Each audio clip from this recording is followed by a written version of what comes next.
우리나라 사람들의 기대 수명은 83세이고요. 건강 수명이 65세입니다. 그러니까 65세 이후부터 약 18년 동안은 질병으로 고통을 받고 있는 것이 통계적으로 본 수치에 의한 사실입니다. 그래서 전에는 무병장수를 우리가 기원했지만 요즘은 유병장수의 시대를 살아가고 있습니다.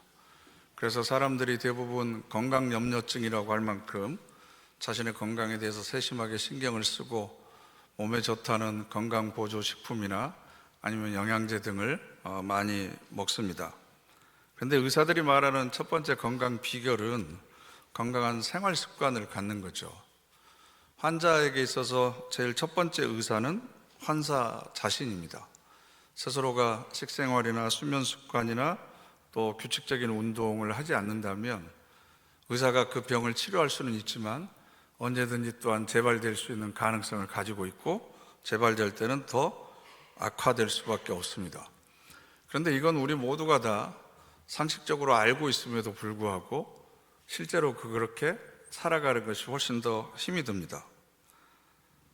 유행가 가사처럼 내 속에 내가 너무나 많이 있습니다. 성경에 보면 7 귀신 들린 막달라 마리아를 예수님께서 치유해 주시는 기록이 있는데 그만큼 저와 여러분 안에도 그런 내가 여러 개가 존재하고 있는 거죠. 음식만 보더라도 괜찮아, 먹고 싶은 대로 먹는 게 자연스러운 거야. 몸이 받으니까 땡기는 거지. 그러니까 먹어야지. 그럼 옆에 있는 또 다른 놈이 맞아 먹고 좀 뭐죠?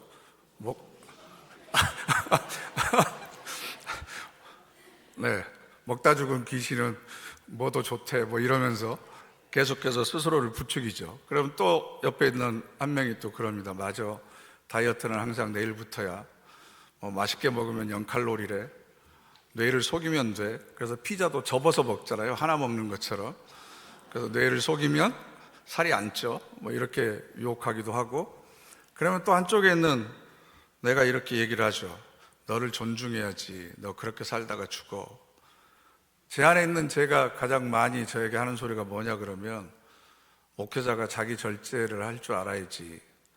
그래야 다른 사람의 생명을 살릴 수 있지. 자기 절제를 하지 못하는 사람이 어떻게 다른 사람의 생명과 안전과 영적인 건강을 책임질 수 있는 거야. 그러니까 절제해야지 라는 소리가 아주 가끔씩만 들립니다. 이처럼 내 안에 여러 개의 내가 있습니다. 심리학자들은 본능이나 욕망에 충실하게 살려고 하는 나를 에고라고 부르고 참 나, 이걸 셀프라고 부릅니다. 이 셀프라고 하는 단어가 우리나라에는 굉장히 많이 오염돼 가지고 식당에 가면 셀프가 물로 번역되기도 하고 셀프가 반찬으로도 번역돼서 반찬은 셀프입니다, 물은 셀프입니다 이렇게 적어 놓기도 합니다. 안 웃을 줄 알았는데 그래서 오늘 우리가 함께 묵상하고 있는 마태복음 19장 19절 말씀을 보면 예수님께서 이 청년에게 내 이웃을 내 자신과 같이 사랑하라. 내 자신과 같이.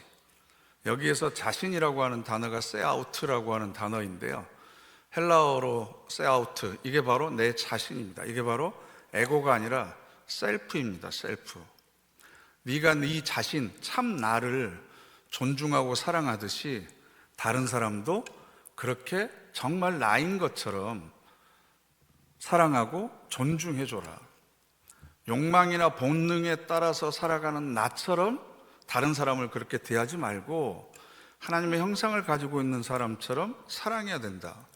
그래서 하나님을 사랑하는 것과 이웃을 사랑하는 것이 결코 분리되지 않는다는 걸 예수님께서 계속해서 강조하고 계시잖아요.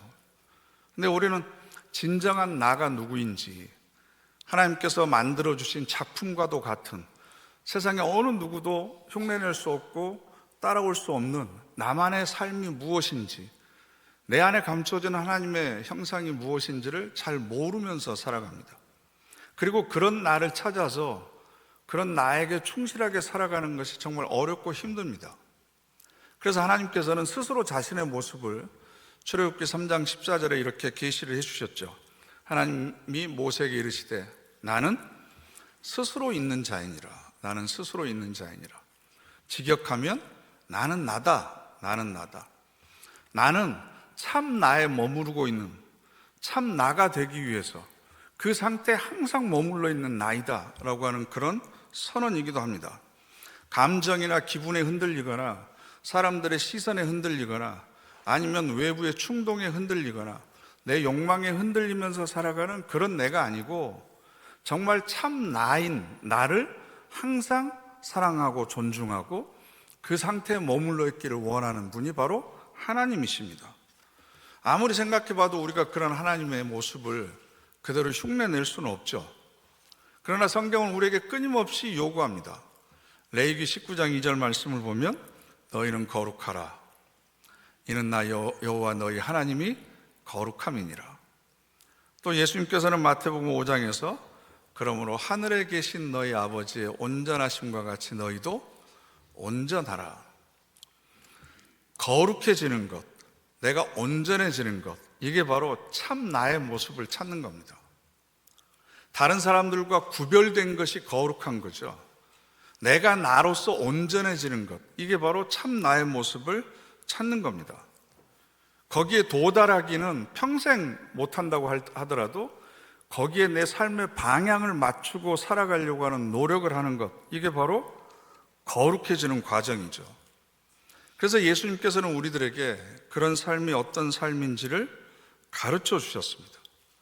그래서 내 이웃을 내 자신같이 사랑하라고 하는 말씀은 결국 내가 내 자신을 사랑하는 만큼 다른 사람을 사랑할 수밖에 없다는 이야기고, 내가 나의 진정한 모습을 찾아서 그 모습을 존중하고 인정해주고 사랑하는 만큼 다른 사람도 그 사람의 진정한 모습을 찾아서 인정해주고 존중해주고 사랑할 수 있다라는 뜻입니다. 그래서 이 청년에게 내 자신처럼 이웃을 사랑하라 라고 예수님께서 말씀하신 거죠. 그런데 이 청년 대답이 황당합니다. 마태복음 19장 20절 말씀을 보면 함께 읽어보실까요? 이 모든 것을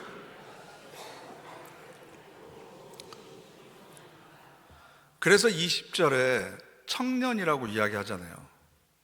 그래서 오늘 설교의 제목이 철부지 신앙입니다.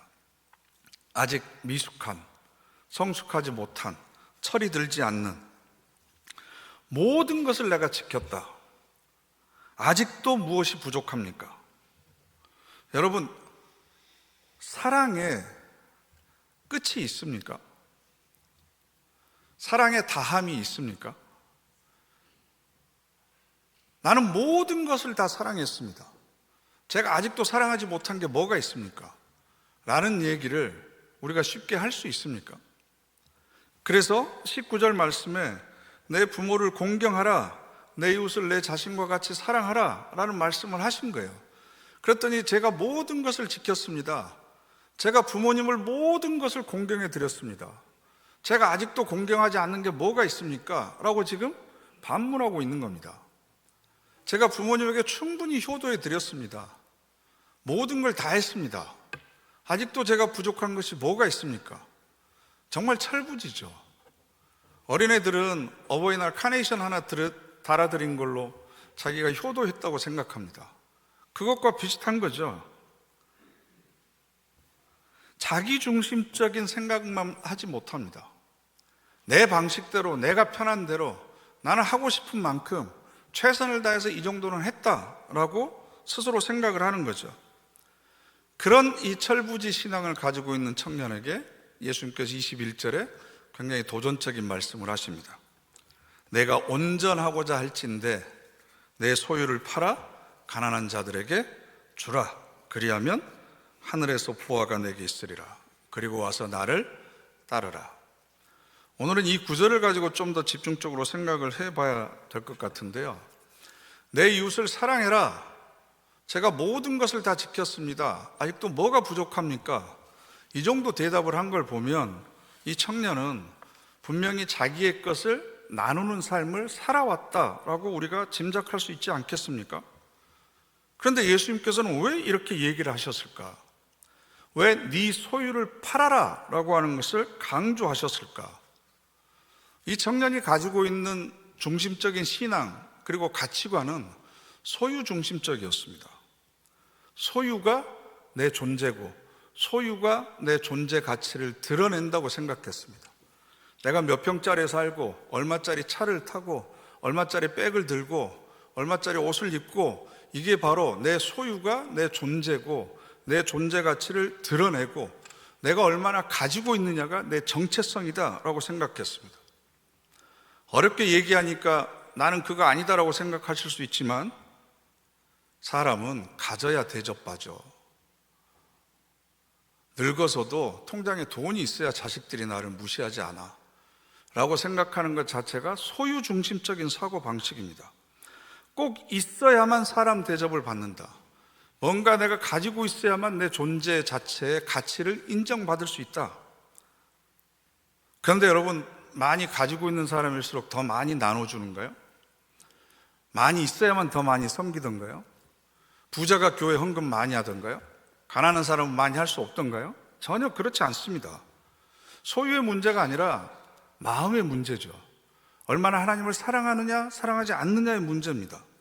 그런데 에릭 프롬의 말을 빌리자면 이 청년은 소유 양식적인 인간입니다. 그래서 16절 보시면 내가 무슨 선한 일을 하여야 영생을 얻으리이까 라고 되어 있는데요. 이 얻다라고 하는 에코라고 하는 단어는 소유하다, 가지다라는 뜻입니다. 그러니까 이 청년은 영원한 생명마저도 내가 소유하려고 그랬습니다. 뭘 대가로? 율법을 지키는 대가로 이것도 내가 소유할 수 있다, 가질 수 있다. 그런데 영원한 생명이라고 하는 것이 손에 잡혀지는 게 아니니까 확신이 없잖아요. 그러니까 예수님한테 와서 물어보는 겁니다. 내가 무엇을 더 해야만 영생을 소유할 수 있습니까? 내 것으로 만들 수 있습니까? 소유는 사유하거든요. 함께 나눌 수 있는 것이 아닙니다. 남의 것도 내 것으로 만들려고 하는 겁니다. 그런데 예수님께서는 모든 것을 소유하고 가지려고 하는 이 가치관을 바꾸지 않으면 영원한 생명에 들어갈 수 없다. 어쩌면 이 청년은 영원한 생명마저도 자기 것으로 만들려고 했는지 모릅니다. 눈에 보이는 것, 세상적인 것을 소유하는 것으로도 그 영혼이 만족하지 않았기 때문에 여기에다가 영생을 하나 덧붙이려고 지금 했는지도 모르겠습니다. 우리가 사실 그런 시대에 살고 있잖아요. 사람의 존재 자체에서 희망을 보는 것이 아니라 소유에서 희망을 봅니다. 그런데 예수님께서는 그 소유를 네가 가지고 있는 것을 팔아라, 팔아라. 그래서 그 질문을 바꿔주시는데요. 내가 생명에 들어가려면 이렇게 되어 있습니다. 내가 생명에 들어가려면. 이 청년은 어떻게 질문을 했죠? 내가 영생을 얻으려면, 영생을 소유하려면 어떻게 해야 됩니까? 근데 예수님은 생명을 얻으려면, 들어가려면, 여기서 들어가다라고 하는 단어는요, 어디에 이르다, 도달하다, 다다르다라고 하는 뜻을 가지고 있습니다. 그러니까 네가 영원한 생명에 이르려면, 도달하려면, 자라나려면, 성숙하려면 이라는 뜻입니다. 영원한 생명이라고 하는 것은 소유하는 것이 아니라 내가 그 생명을 누릴 수 있을 정도로 성숙해져야 된다. 그 자리까지 내가 도달해야 된다, 다다라야 된다라는 의미입니다. 그렇게 의미를 바꿔줘도 이 청년은 깨닫지를 못합니다. 그래서 영원한 생명에 이르도록 성숙해지는 사람을 예수님께서는 21절에 온전한 사람이라고 이야기를 합니다.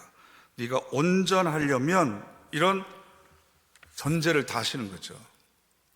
여러분 스스로에게 물어보셔야 돼요. 나도 지금 무엇을 소유하기를 원해서 믿고 있는 건 아닌가? 내 소유의 목록을 더 늘리기 위해서 나도 지금 하나님을 이용하고 있는 것은 아닌가? 그런 우리들에게 청년에게 했던 말씀처럼 똑같은 말씀을 하고 있습니다.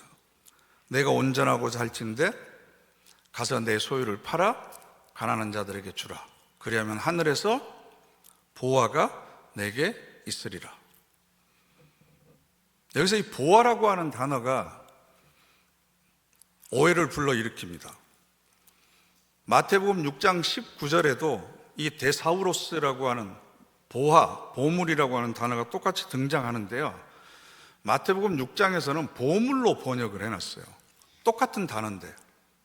그럼 번역하시는 분이 신경을 좀 써서 보물이든 보화든 한 단어로 번역을 해야 되는데 여기서는 보물이라고 그러고 저기서는 보화라고 지금 번역을 해놨습니다.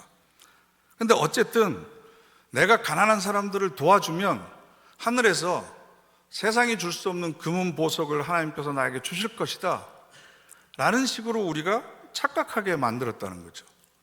더군다나 마태복음 6장 19절 말씀을 보면요, 이건 우리가 함께 읽어보실까요? 너희를 위하여 보물을 땅에 쌓아두지 말라. 도둑이 구멍을 뚫고 도둑질하느니라.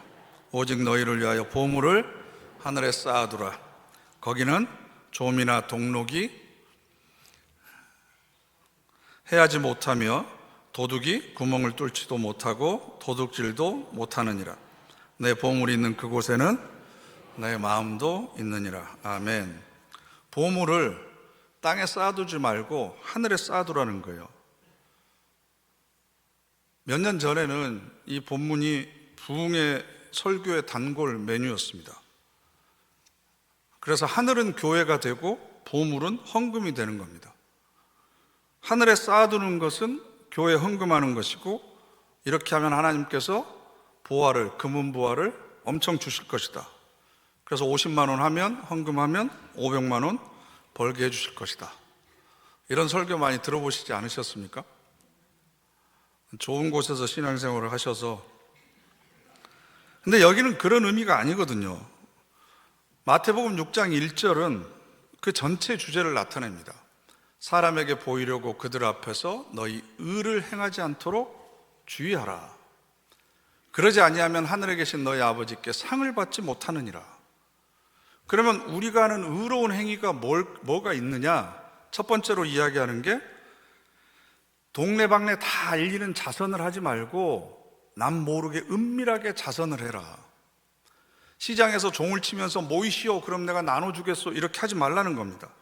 두 번째로는 사람들 앞에서 하는 형식적인 기도가 아니라 하나님만이 알고 계시는 너 마음의 골방에 들어가서 은밀하게 기도해라. 세 번째로 의로운 행위는 뭐냐 그러면 남에게 보이는 금식, 내 금식한다고 해서 얼굴도 씻지 않고 수염도 기르고 옷도 꾀죄죄하게 입고 다니면서 금식하는 거 티내지 말고 하나님만이 알고 계시는 금식을 해라 라는 겁니다. 그러면 하나님께서 그것을 보시고 갚아주실 것이다. 그래서 그 이후에 19절에 너희를 위하여 보물을 땅에 쌓아두지 말라. 오직 너희를 위하여 보물을 하늘에 쌓아둬라. 네 보물이 있는 곳에 네 마음도 있다. 그러면 이 보물이라고 하는 게 뭐겠어요? 남모르게 하는 자선입니다. 은밀하게 하는 기도입니다.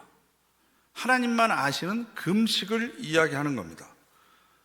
위선과 가식이 없는 내 욕망과 본능에 충실한 에고가 이끄는 그런 기도나 금식이나 자선이 아니라 하나님의 마음을 품고 하는 것을 이야기합니다. 그럼 하늘은 어디겠습니까? 저 공중을 이야기하는 걸까요? 땅은 어디겠습니까? 땅은 모든 것이 드러나 있는 곳입니다. 눈에 보이는 가시적인 겁니다. 땅에다가 쌓아둔다고 하는 것은 내 행위를 모든 사람들에게 알리는 겁니다. 내가 이것 했다고 거기다가 이름 써놓고 기념비 만드는 겁니다.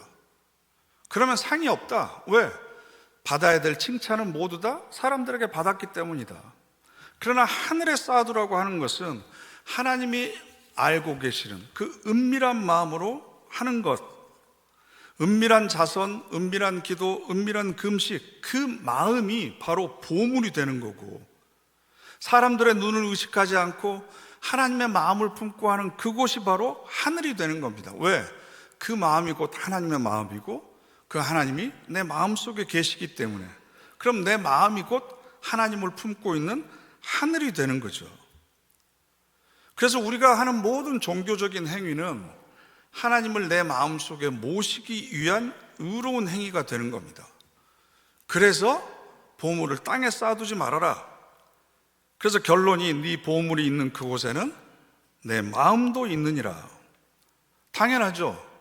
남모르게 하는 자선, 은밀하게 하는 기도, 하나님만이 알고 계시는 금식, 그것을 행하는 내 마음, 그 보물이 있는 곳에 내 마음도 함께 있는 겁니다. 사람들에게 보여주려고 땅에다가 쌓아두는 것은 영원한 생명에 이를 수 없다. 평판을 좋아하고 인정받기 좋아하고 상받기 좋아하고 누가 알아서 대접해 주기를 바라는 그 마음은 하나님께서 보시기에 의로운 행위가 아니다. 그래서 마태는 일부러 이 보물이나 보화라고 하는 단어를 맘모나스라고 하는 단어를 쓰지 않았어요. 재물이라고 하는 뜻이거든요. 이건 영적인 보화를 이야기하는 겁니다. 그러니까 이 청년이 내가 모든 것을 다 지켰습니다. 아직도 부족한 것이 뭐가 있습니까? 이 이야기는 벌써 자기의 행위를 자랑하는 거죠. 땅에다가 보물을 쌓아두고 있는 겁니다. 그러니까 예수님께서 21절에 네가 온전하고자 할진대, 온전한 사람이 되려면 네 소유를 팔아라. 다른 사람들에게 눈에 띄게 하지 말고 하나님만이 알고 계시는 그 마음으로 은밀하게 감추어서 많은 사람들에게 나누어 줘라. 그래야만 너 행위가 하늘에 쌓는 보화가 될 것이다. 그런 행위가 하나님께서 인정하시는 의로운 행위가 돼서 하나님께서 상을 주실 것이다. 그런 다음에 마지막에 카운터 펀치를 날리시죠. 나를 따르라. 나를 따르라. 내 앞에서 나에게 빌고 구하고 하나라도 더 얻기 위해서, 심지어는 영원한 생명마저 자기의 것으로 소유하기 위해서 구걸하는 신앙을 갖지 말고 이제는 내 뒤에 서서 내가 먼저 걸어갈 테니까 내가 보여주는 삶의 방식대로 너의 삶의 태도를 바꿔라. 삶의 가치를 바꿔라라는 겁니다.